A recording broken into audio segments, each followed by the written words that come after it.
Alô, você que me acompanha aqui no meu canal. Aqui é a professora Jaqueline Silva e no vídeo de hoje eu vou te ajudar a calcular o limite desta função que aparece na tela. Se você gostou dessa ideia, assina a lista de presença da nossa videoaula deixando o joinha neste vídeo. Inscreva-se no canal se você ainda não estiver inscrito. Pega seu lápis e seu caderno e vem comigo.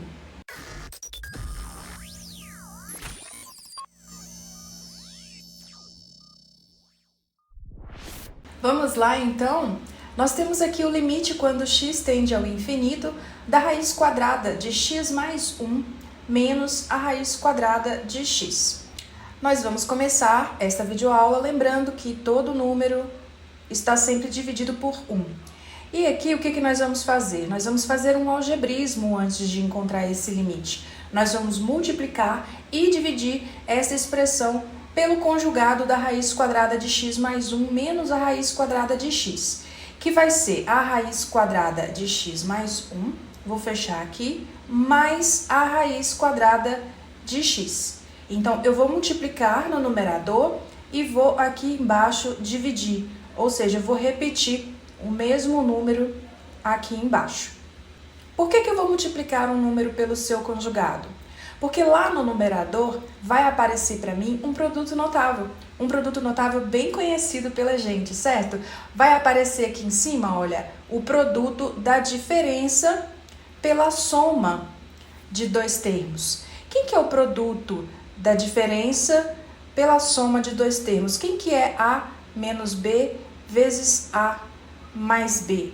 É a diferença entre dois quadrados, certo? É A ao quadrado menos B ao quadrado. Então, eu vou usar esta regrinha aqui, este produto notável, aqui em cima no meu limite. Logo, o meu limite, como que ele se escreve? Deixa eu trocar de cor aqui com a minha canetinha. E eu vou ter limite quando x tende ao infinito. E aí, lá em cima, como eu vou elevar tanto o primeiro termo quanto o segundo termo ao quadrado, essas raízes quadradas elas vão sumir. Olha só como vai ficar. Vai ficar raiz quadrada de x mais 1 elevado ao quadrado. Daí eu tenho esse primeiro termo aqui elevado ao quadrado. Agora eu vou colocar o sinal de menos. E agora eu vou colocar o segundo termo elevado ao quadrado, que é este daqui, certinho? E aí, lá embaixo no denominador, eu vou apagar aqui, lá embaixo no denominador a gente vai multiplicar em linha também, porque aqui em cima a gente multiplicou em linha, então aqui embaixo a gente vai ficar também multiplicando em linha. 1 vezes essa raiz na soma, vai ser essa raiz na soma, vai ser raiz quadrada de x mais 1, mais a raiz quadrada de x, ok? Vamos para o próximo passo então. Eu vou reescrever o meu limite como sendo o limite quando x tende ao infinito.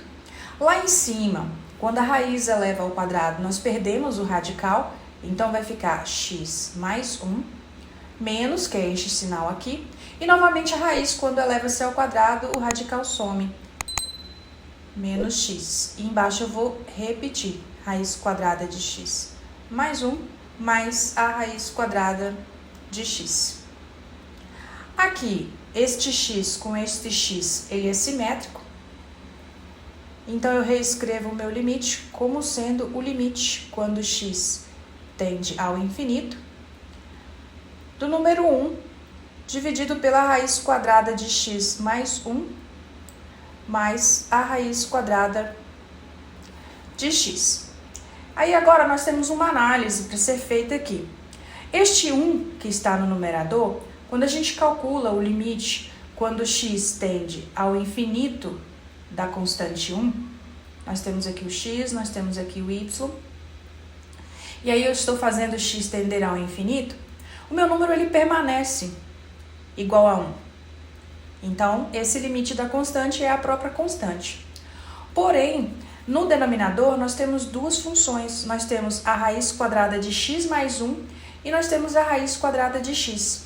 Se você lembrar das videoaulas de pré-cálculo que temos aqui no canal, e aí eu vou deixar um link aqui no cantinho superior direito para você visitar esse curso de pré-cálculo, lá você vai relembrar que o gráfico da função raiz quadrada de x, ele é essa concavidade, ele tem essa concavidade aqui, y igual a raiz quadrada de x. E aqui a origem é 0, ou seja, eu posso colocar todos os números positivos no lugar de x, só não posso colocar número negativo. Por outro lado, você também aprendeu em pré-cálculo que o gráfico da raiz quadrada de x mais 1, quem que vai ser? Como é que eu faço esse gráfico?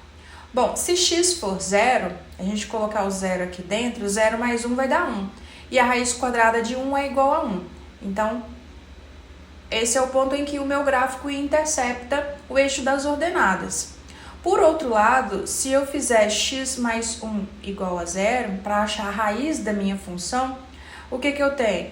Eu tenho que x é igual a menos 1. Então, aqui embaixo, no menos 1, é o ponto em que a minha função intercepta o eixo das abscissas, é a raiz da minha função. Então, o gráfico da função raiz quadrada de x mais 1, ele tem esse comportamento. Então, olha só o que está acontecendo aqui. Em ambos casos, você tem, quando x tende ao infinito, a sua função, o gráfico dela também vai para o infinito. E aqui também, ó, quando x vai para o infinito, a sua função vai para o infinito. Então, aqui embaixo, no denominador, nós temos o infinito. E 1 dividido por algo que fica muito grande, né? 1 dividido por infinito, eu não vou usar nem essa notação aqui, porque infinito não é número. 1 dividido por algo que fica muito grande, acaba sendo muito próximo de 0. Portanto, o limite da função que nós estávamos querendo calcular, aqui no início, que é o limite quando x tende ao infinito da raiz quadrada de x mais 1 menos a raiz quadrada de x, é igual a 0. Gostou da videoaula? Achou um resultado diferente? Teve dificuldade para fazer esse exercício? Não se preocupe, deixa um comentário aí para mim que eu venho responder assim que possível. Não se esqueça de deixar um gostei nessa videoaula e de se inscrever no canal se você ainda não estiver inscrito. Até a próxima aula e um abração!